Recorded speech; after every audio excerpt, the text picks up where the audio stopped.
Rumah tangga Jonathan Frizzy atau disapa Ijong belakangan ini menjadi sorotan publik.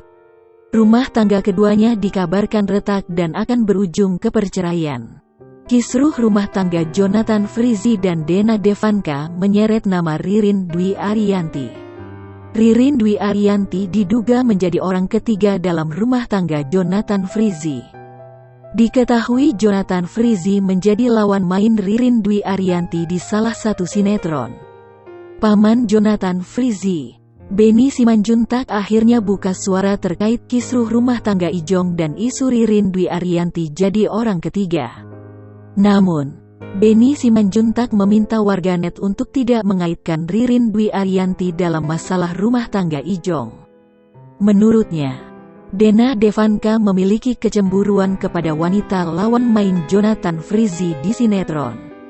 Bahkan, tambah Benny, untuk alasan yang tak masuk akal sekalipun Dena cemburu dengan Ijong.